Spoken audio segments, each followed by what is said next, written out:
Hey guys, welcome back to the channel. This is a story about what if Naruto received more than will of fire from Hashirama. What if it was something tangible with the blood of Shodai running through his veins? What changes will come to the Naruto verse? Before we start, don't forget to give a like and subscribe to this channel for more what ifs, and check the description for creator of this great fanfic. So let us start. Disclaimer. I do not own Naruto Chapter 5. First C rank. It was a bright and sunny day as 5 people were walking down a road. Those 5 people were the 4 members of Team 7 and their client. They were walking in a diamond formation with Naruto in front, Sasuke on the left, Sakura on the right, Kakashi trailing behind, and Tazuna, the client, in the middle of the formation.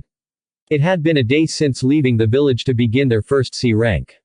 Normally the trip to Wave would be less than a day, but with Tazuna being a civilian, they had to travel at his pace. The group walked in relative peace and silence until Naruto tripped a bit. After a light chuckle at Naruto's misfortune, Sakura posed a question. Tazuna-san, you're from Wave Country, right? After a grumble of, "What about it?" from him, Sakura turned to Kakashi and asked, "Kakashi-sensei, do they have ninjas in Wave Country?" "No, not in Wave Country. Though their culture and customs differ, hidden villages do exist, and as such, other ninjas as well," said Kakashi as he patted Sakura's head, messing up her perfectly groomed hair. "Don't worry, there isn't any ninja combat on a C rank mission." As the group walked past a puddle in the road, Sakura visibly relaxed upon hearing that. She may have gotten stronger and better as a ninja, but she was still a little scared to face an enemy ninja. Her relaxed state changed immediately when she heard, "One down." Upon hearing those words, everyone, except a captured Kakashi, turned around to watch Kakashi be torn to shreds by 2 other ninjas. Those 2 being the demon brothers, Gozu and Maizu. Both of them had shoulder-length brown hair and dark eyes. They both wore a rebreather and poisonous gauntlet on one arm. They looked the same except Gozu had a single horn on his forehead protector and a cape, while Maizu had 2 horns and shaggy hair. The demon brothers, upon seeing the shocked states of the genin, took that moment to charge for the closet one, who was the blonde kid. However, when tying him up like the first ninja, they didn't notice the smirk on his face. "2 down," said the brothers, who became shocked when the kid shifted into mud as they tore him apart. "Kawari meat replacement," thought Gozu and Maizu as they suddenly started feeling hotter. They looked up to see the biggest fireball either brother had ever seen come falling from the sky. The heat from it was intense and it almost seemed unreal. "Genjutsu," thought Maizu as he dispelled the illusion. Upon cancelling the illusion, they failed to notice that a kunai pinned their chain to a tree. Shortly after dispelling the genjutsu, Gozu received a harsh kick from the blonde while Maizu received one from the dark-haired kid, sending them in opposite directions, snapping their chain. Despite the kicks, the brothers recovered fast enough and decided to take out their target as fast as possible and set off to deal with him.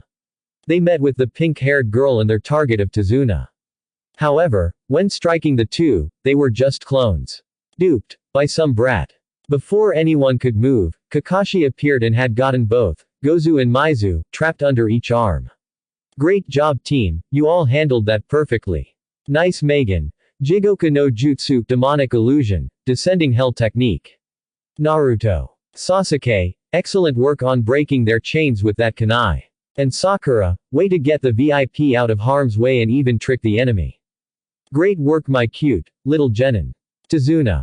We need to talk," said Kakashi as he tied Gozu and Maizu to a tree that Sakura and Tazuna had come out from behind. "These are Chunin-level mist ninjas," said Kakashi before Gozu interrupted him. "How did you react so well to us?" asked Gozu. "My team and I could have killed you immediately as we knew you were there for a while. First of all, Naruto, the blonde, is a censor. When he tripped, he secretly signaled to us where you were. And even if Naruto wasn't, it hadn't rained in days. So on a nice day like this, there wouldn't be a puddle on the ground," said Kakashi as he leveled a one-eyed glare at Tazuna. "We didn't kill them because I wanted to find out their target. Care to explain why 2 Chunin are trying to kill you? Our mission dictates protecting you from thugs and thieves.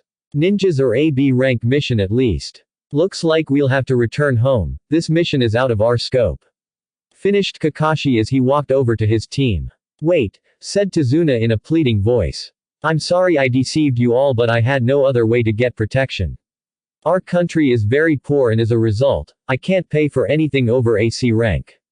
As I said before, I'm a bridge builder who's now building a bridge that'll connect Wave to the mainland. Because that'll keep us away from the shipping industry's monopoly and Gato. Gato is an evil man, who has a stranglehold on the economy of Wave by controlling the shipping industry and raising costs for those trying to move products. He makes life hell for anyone in Wave because of it. Please, I beg of you, please help me, because, without that bridge, things will only get worse. Kakashi looked indifferent at Tazuna's plea. Sasuke and Sakura felt bad for him, but Kakashi-sensei did say it was too difficult for them. Naruto was sobbing. Anime. Tears after Tazuna's plea. Naruto couldn't help it. The other 3 members of Team 7 had gotten used to Naruto's affliction. He was a sucker for sob stories and even Kakashi's excuses for being late. How is Naruto so strong? Thought Sasuke as he looked at Naruto crying his eyes out. Before Kakashi could stop him, Naruto spoke with conviction when he said, "Don't worry old man, we'll continue the mission. We'll kick Gato's ass, save your country, and look awesome while doing it or my name's not Naruto." Tazuna looked hopeful after hearing Naruto speak. Kakashi just let out a sigh. They could have gone home and done something else. But since Sasuke and Sakura looked more into continuing, he kinda had to go now. Well, it seems we are going, but I expect full payment when you get the necessary funds for whatever the mission ends up being, understood? Said Kakashi to Tazuna. After a thank you and a yes from Tazuna, Team 7 continued their now B-rank mission. Several hours later, Team 7 and Tazuna had finally hit the home stretch of their journey. After crossing a huge body of water and Tazuna's slightly built bridge, they were nearing Tazuna's house. However, Naruto sensed a presence to the left and immediately flung a kunai directed toward it. Kakashi, who had felt the same thing, went to investigate. Upon noticing a snow rabbit, Sakura hounded Naruto for almost killing the cutest rabbit ever. Naruto immediately fell into a depression from Sakura's scolding. While that was going on, Kakashi realized that the bunny was a replacement and was on high alert. "Get down," said Kakashi as Naruto grabbed Sakura before ducking. Sasuke grabbed Tazuna and brought him to the ground as Kakashi ducked his head. Had they have been a second late, a large, spinning sword would have cut them in half. The sword continued over their heads as it smashed into a tree. Suddenly, a man appeared standing on the handle of the sword, looking down on the group. This man was tall and had a muscular frame with pale skin. He had short, spiky black hair, brown eyes, and small eyebrows. Bandages covered the lower half of his face like a mask. He wore his forehead protector sideways around his head and was shirtless with only a belt around his chest that held his sword on his back. He also was wearing baggy pants with the striped pattern typical of Kurigakure and mimetic wrist warmers extending up to his elbows, with matching leg warmers. The man then spoke. No wonder the demon brothers failed. They were facing the copy ninja, Kakashi Hatake, also known as Sharingan no Kakashi. Sharingan no Kakashi. Does that mean? Thought Sasuke as he saw Kakashi stand up. Zabuza Momochi, also known as the Kurigakure no Kijin, demon of the hidden mist, said Kakashi as if he was uninterested in him. Well, I have to ask, what do you want? Nothing too big, just the old man's head. If you give him up, I won't kill you all, said Zabuza with an equally as carefree tone. Kakashi rose a hand to his forehead protector as he said, protect the bridge builder with your lives. Form a manji formation around him and don't join this fight as it's out of your league, he's a jonin just like me. Finished Kakashi as he team did as instructed with Naruto in front, Sasuke on his left, and Sakura on the right. I believe I'll need to use this against you, said Kakashi as he lifted his forehead protector to show a 3-tomo Sharingan in his left eye. This got varied reactions. Sakura was wondering if Kakashi was an Uchiha. Naruto's deduced that Kakashi had it all along since he could give tips to Sasuke about it and wasn't shocked at the revelation. Sasuke was an internal wreck. How did Kakashi acquire a Sharingan? He was no Uchiha. He shouldn't have that eye, it's a birthright. Sasuke had some questions for Kakashi. Oh, the Sharingan so soon, I'm honored. Well, let's get to this, said Zabuza as he vanished to appear on top of the lake with his huge sword in tow. He landed with his left hand extended upwards while holding a half-rammed seal with his right hand. Kurigakure no Jutsu, hidden in the mist technique, said Zabuza as a heavy mist blanketed the area. The mist was so thick that it hid Kakashi from his genin. 8 choices: liver, lungs, spine, jugular vein, carotid artery, brain, kidneys, or heart. Which do you want to die by? Said Zabuza with a disembodied voice that seemed to come from every direction. Everyone in the area immediately reacted to Zabuza's killing intent as it placated the area. Tazuna nearly crapped himself. He was Zabuza's direct target and only a civilian, not trained to handle fear like a ninja would be able to. Sakura grew scared out of her mind but believed that Kakashi-sensei would save them. Naruto seemed calm on the outside, but inwardly he was sweating slightly. Sasuke seemed the most panicked. Zabuza's killing intent brought back memories of Itachi and that night. He even pulled out a kunai to end it before Zabuza got the chance. "Don't worry Sasuke," said Kakashi with an eye smile as he put his hands in the ram seal and a shroud of blue chakra surrounded him. That maneuver cleared the area around him in a 15-foot diameter, clearing the mist from his team so they could see him. "I promise to protect you guys with my life. Nothing bad will happen." "Sure about that?" questioned Zabuza in the middle of the Manji formation. He was ready to sever all the heads of everyone in the formation until Kakashi immediately stopped him with a kunai to the stomach. Zabuza became shocked for a second until he turned into water. "Mizu Bunshin, water clone," thought Kakashi in a panic as Zabuza appeared behind him and promptly sliced him half. Zabuza's grinning face didn't last long as he realized he sliced a Mizu Bunshin. "It's over," said Kakashi as he readied to slit Zabuza's throat with a kunai if he moved. Kakashi wasn't ready for another Zabuza to appear behind him and the one in front of him to dissolve into water. "I'm not that easy to take down," said Zabuza as he swung to cleave Kakashi in half. Kakashi ducked the swing and put his hands up to block the follow-up kick from Zabuza that sent him sailing into the water. Zabuza smirked when he realized Kakashi was staying in the water and performed a shunshin to appear above him. "This water is so heavy." "Oh no," thought Kakashi urgently but it was too late. Zabuza had already completed the hand seals for his jutsu and Kakashi found himself trapped in a sphere of water. "Suiten. Suiro no Jutsu, water style. Water prison technique," said Zabuza, creating a dome of water that immobilized Kakashi completely. Zabuza then created another water clone as he looked at the remaining people. "Kakashi, I'm going to allow you to watch me kill your students and client before I kill you," stated Zabuza as his clone stalked toward the genin slowly. "Run. Get out of here. Leave me, protect the client," said Kakashi before Naruto interrupted him. "Why should we run?" said Naruto as he readied to fight. "First of all, the first thing you taught was to never abandon your comrades. I am not worse than scum. And secondly, if we ran, what's to say a Jonin wouldn't find us, so we'd have to deal with him anyway.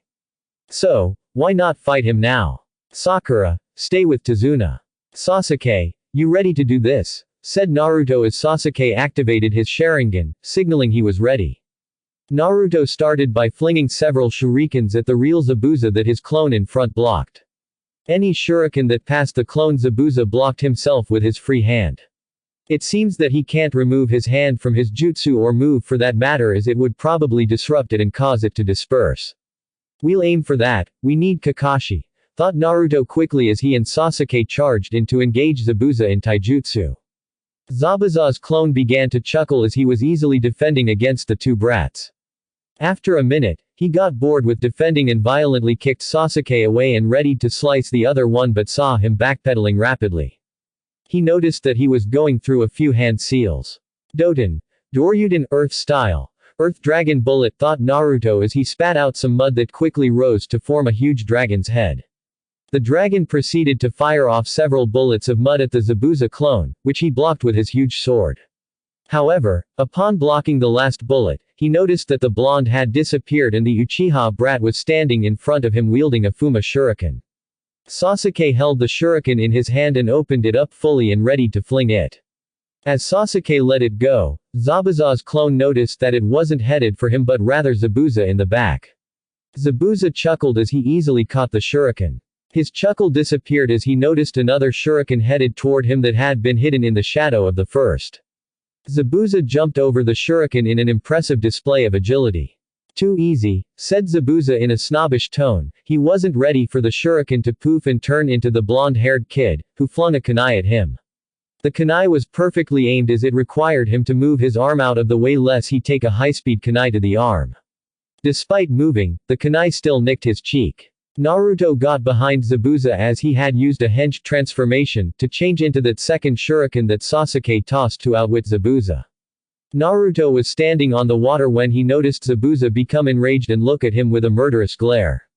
As he was ready to fire the still-held Fuma shuriken back at Naruto, an incredibly serious Kakashi blocked that attempt. Great job Naruto and Sasuke. That was an ingenious plan and I couldn't be prouder, said Kakashi as he still held his glare towards Zabuza. Hey, I got distracted and let go of my jutsu, big deal, said Zabuza trying to downplay that two genin outwitted him. Don't flatter yourself, you were forced to drop it, said Kakashi as he batted away the shuriken in Zabuza's hand. Zabuza jumped away from Kakashi, who mirrored him, and went through a plethora of hand seals that Kakashi was executing at the same time and speed of him. They even shouted, Suiten, Suiryuden no Jutsu, water style, water dragon bullet technique, at the same time as two huge water dragons appeared and cancelled each other out when they clashed. How did that happen? The Sharingan allows the user to copy and recreate what the other is doing, but we finished at the same time. What's going on? Thought Zabuza as he went through a few hand seals for another jutsu but stopped when he noticed himself standing behind Kakashi. What? Thought Zabuza when he saw Kakashi go through hand seals for the jutsu he was about to use. Suiten, Daibikufu no Jutsu, water style, great waterfall technique, said Kakashi as a huge torrent of water crashed into Zabuza and sent him careening into a tree. As soon as he hit the tree, four kunai from Kakashi pinned Zabuza's arms and legs to the tree. How are you doing that, can you? Said Zabuza before Kakashi interrupted him. See the future. Yes, and your future is death, said Kakashi as he walked over to Zabuza to finish the job, but two Senbon needles struck Zabuza before Kakashi could get to him. You were right, came the voice of a hunter nin that suddenly appeared. He is dead and I thank you for weakening my target as I've chased him for a long time. The hunter nin grabbed Zabuza's arm and placed it over his head. Allow me to dispose of this body elsewhere so your genins don't have to watch. Finished the hunter nin as he disappeared in a swirl of mist. Well anyway, said Kakashi back to his bored, uninterested tone as if he just didn't fight to the death just now. He covered his left eye back up and said, Tazuna, we're almost to your house right? After a nod from Tazuna, Kakashi gave an eye smile and finished with, great. Naruto, you're on carrying duty. Naruto looked confused at first until he saw his sensei collapse. Sakura ran over and performed a diagnostic jutsu. She determined that he was only experiencing chakra exhaustion and that he'd be fine in a couple of days. With that, Naruto picked up Kakashi piggyback style and they continued on their way to Tazuna's house. Eventually, right before they made it, Naruto voiced his concerns. Zabuza's still alive. Thanks for listening. I hope you guys liked it. Don't forget to subscribe and leave a like for more what ifs and support the author. See you guys in the next video.